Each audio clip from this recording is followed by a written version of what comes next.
It's your responsibility as the employer to establish a safe work site. That's OSHA's mandate, that's OSHA's mission. OSHA would require you as an employer to accomplish a general duty of identifying the hazards that are existing on your job site. You need to train your workers to the extent that you expect them to work around that hazard. And then you need to give them the protection in the form of policies, procedures, or protective equipment so that they are going to be protected from that hazard that you expect them to work around. Very clearly, you need to identify hazards, train your workforce about those specific hazards, and give them the protective techniques so that they can survive the encounter with this hazard. So let's look at a few quick examples here. You have a worker that may be just carrying a ladder through your facility, through your job site. Does that worker know the boundaries to stay away from any hazard that he might encounter? Hazards that might be of motion, moving parts, but electrical hazards in the form of lines or in the form of electrical equipment perhaps that may not have the covers on because those electricians are working on it.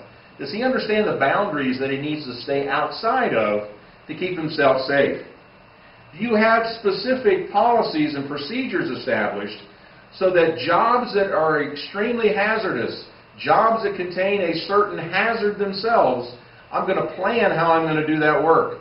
I then am going to communicate that plan in what we call a job briefing.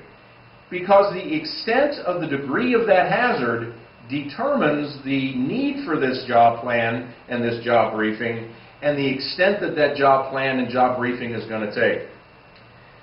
There may be additional hazards that I encounter while accomplishing this work. In areas I'm going to be working that might be very confining, that may have certain other hazards like gases or sounds or even pressures or heat that I need to be aware of if I'm going to work in this area. So I may need some additional training, even as an electrical qualified worker, because I don't just need training on the electrical parts that I'm working on. I also need some awareness of all the hazards that I'm going to encounter while I accomplish that task. There also may be some higher risk electrical hazards. We can't assume that every electrician knows all about every electrical hazard. Electricians typically are those that we call low voltage electricians. Sometimes we have those that we call high voltage electricians. And what we're really talking about is the differing types of hazards that we're going to encounter when the voltages are above or below 600 volts. Sometimes those hazards are very evident because in the case of like utility type wiring, it's open uninsulated wiring and I can see that I have an additional hazard. But it might just simply be that that hazard is of a higher voltage and also perhaps of a higher fault current or arc producing hazard that I need to be aware of so that I don't simply assume that every electrical installation is going to pose the same electrical hazard. I also need to think about fall protection for this electrical worker. If that electrical worker is going to be exposed to an arc flash during the accomplishing of that task, if that fall protection that he has on is not made of the proper material, then it's going to fail under the heat and the energies of an arc flash and an arc blast. So I need to have specific protective equipment that is designed to specifically help that worker be able to survive any type of encounter with that electrical arc energy and hazard. Do my electrical workers really understand how to daily inspect those electrical gloves, the electrical insulating blankets, his FR PPE that he has on, his FR arc shield? Does he know how to daily inspect those so that he knows that they're going to give him the protection that they need?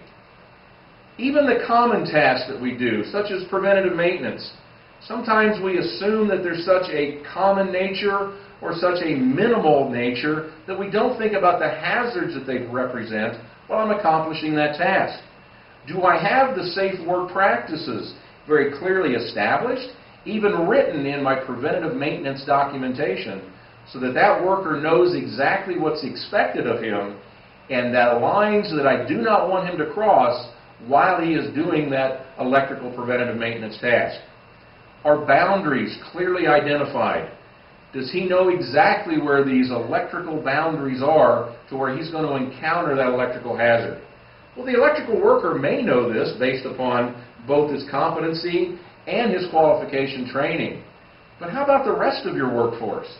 Do they understand what a red warning ribbon means that's around that electrical worker when he's working on that electrical cabinet, that panel, that disconnect?